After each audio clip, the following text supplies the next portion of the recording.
Hello everyone, my name is Seth, and today I'm going to give you my review of Final Destination Bloodlines.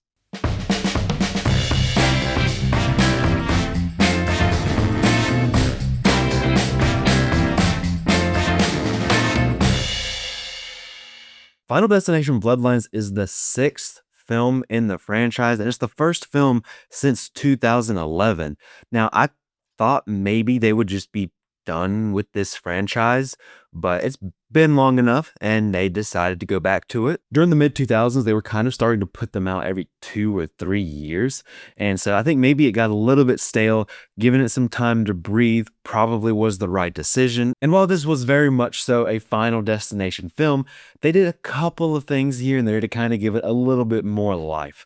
But before we go any farther, don't forget to like this video, hit subscribe, and hit the bell icon so you never miss a video. Before I get into my review of the movie, I just have to talk about the theater experience I had. It wasn't a bad experience. Just as the trailers were kind of getting ready to come to an end, there was just something a little bit odd that I had never seen before, so I wanted to share it with you. You might think it's very entertaining. There was this guy. It was a small theater. He was sitting like across the row from me. There's a walkway in the middle of the two sets of seats. He was on the other side of the row, and as the lights were beginning to dim a little bit, I saw him like reach into a bag and take out like a Tupperware container, and you opened it and it looked to be just bunch of lasagna. Now, I've heard of people sneaking in food and snacks to the theater before, but never have I seen it to where somebody's sneaking in like a bunch of lasagna, and he just took the lid off, started just licking the top of the lid, then he pulled out a spork and just started digging into the lasagna. So that was the first for me. Tell me in the comment section below if you've had any other kind of like weird food experiences in the theater. I would love to hear your story. But now that I got to mention that, I want to say the film is fine. It's fine. It's all right. It's okay. It's perfectly serviceable. It's a fine horror movie. This isn't a movie I can just recommend to anyone, but I think especially if you are a Final Destination fan, I think you'll really like it. Even if you're a horror fan, I think you'll think it's at least all right. But I had a decent time at the theater. It was fun enough. It was just a serviceable horror film. The story isn't really anything to write home about. You might would expect that going into a Final Destination film. If you've seen one of these movies, you've seen this one as the plot goes for the most part. And the story of this film goes pretty much exactly as you would expect. The one twist it has here, though, is that the original premonition that kind of sets everything in motion takes place in the 60s. And the grandmother of this family has been doing everything that she can to protect herself and her family. In this, death works its way down the list of people that were supposed to die in that accident by age. And so death can't get to her yet. It has kept her family safe for all of these years. Kind of what gets this movie going is that our main character, Stephanie, is having these nightmares of the premonition that her grandmother had, and is beginning to severely affect her life. She can't sleep.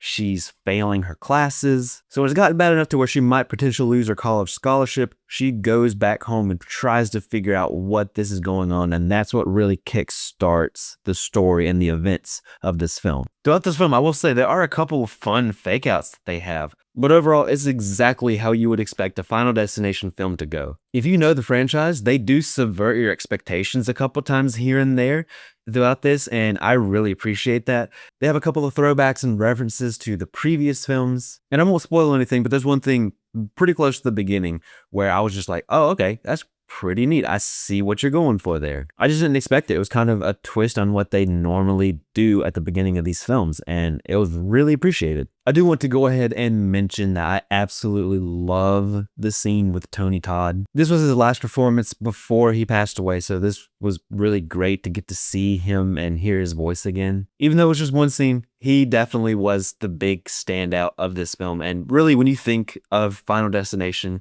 you think of Tony Todd. And one thing I think is really cool is that they added some interesting lore to his character. So being 6 films deep in this franchise, and they're adding a lore to a character who's been there for all of it. That's pretty cool. And it's something that just kind of makes sense. You may know about this by now, but the last little bit of Tony Todd's scene was actually improvised by him. They gave him kind of the opportunity to just speak freely. They gave him the opportunity to improvise some of his lines there toward the end, and he kind of used that as a goodbye, and that was really touching. In a Final Destination film, you would expect a lot of building tension all the way through the film, all the way leading up to the different character deaths, and they do that really well here. It seems like for almost every death, they lay out a ton of different options that it can go down, and you're sitting there trying to like connect the dots to see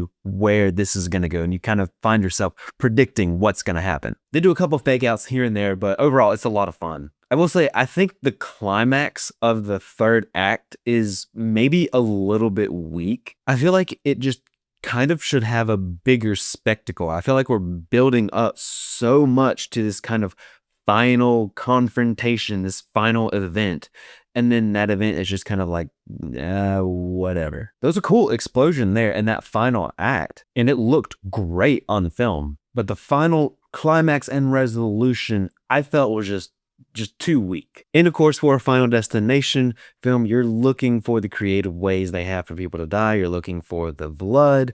You're looking for the kills, and they do a pretty good job of that here. I wouldn't say that it's all fantastic, but they do a good enough job. It's still fun enough. You can tell when you watch the film, there's one death in particular they're most proud of. They end up showing it like a couple of times throughout the course of the film, and I'd say they should be proud of it. I think it was probably maybe not the most creative kill, but it was the one that stuck with me the most. I think it's probably the best in the film. There were some pretty cool fire stunts that they did, especially at the beginning of the film. But one thing I think that really takes away from some of the impact of the kills is that I feel like that they are over reliant on CGI. I think the CGI for the most part during the course of this film was pretty good.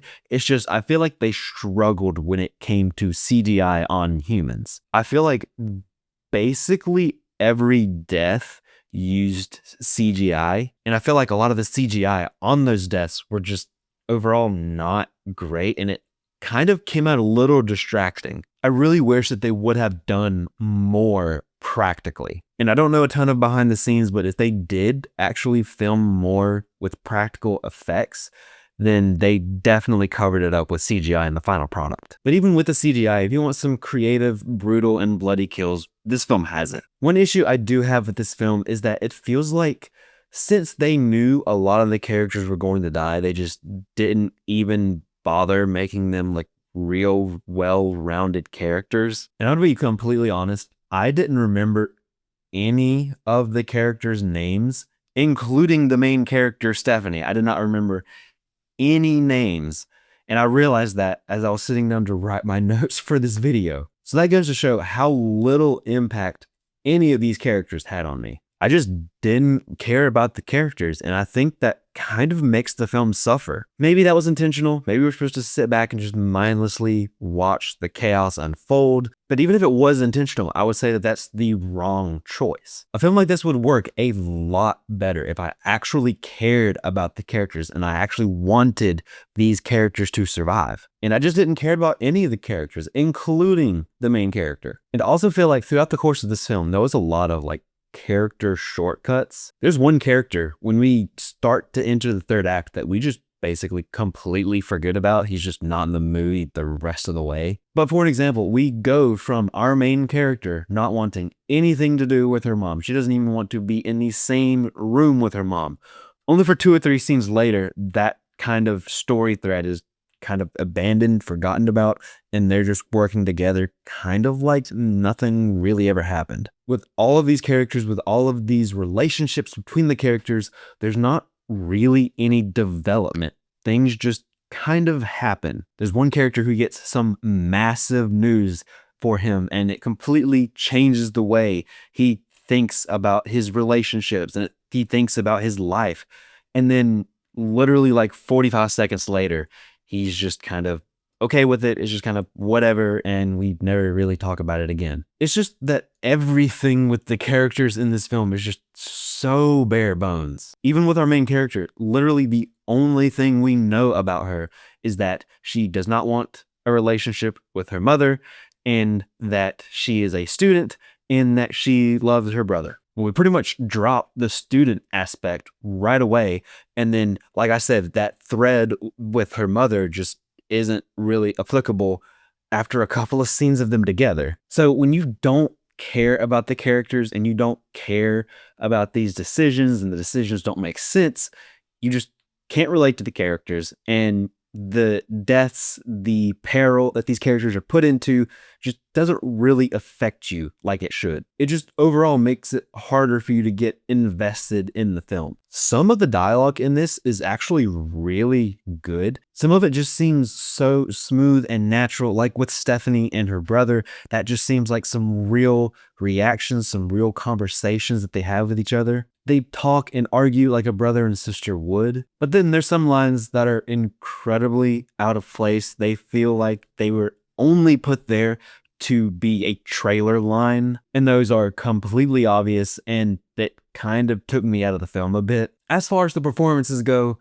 other than Tony Todd, there's not really any standouts here. Everybody was just serviceable. Nobody was bad, and that's good that we didn't have any bad performances, but nobody was really memorable either. It's just pretty much standard across the board from everybody of what you would expect just from an average standard kind of whatever horror film. And overall, I would say all right, fine, average, standard.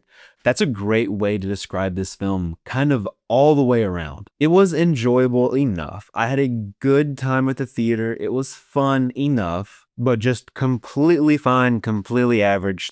Nothing too bad, but nothing really all that good either. As just kind of a whatever average horror film, it's fine. But as far as a Final Destination film, I'm probably going to put it toward the top of the franchise. I haven't seen all of these films in a while, but if I had to take a guess based off of my memory, I might would put Final Destination Bloodlines as maybe the second best in the franchise. But this definitely isn't a movie that I could just recommend to anyone. But if you're a horror fan, I think this is a good enough time. I think you'll get some enjoyment out of it. And if you are a Final Destination fan, I do think you'll actually really like it. I do feel like, though, the reason it has such a high Rotten Tomatoes score is that most everybody kind of feels the same way I do. It's just, it's all right. It's fine. It's solid. It's not bad, but it's not good. So I don't know if my score will end up sounding a little harsh or not, but I am going to give it a 3 out of 5.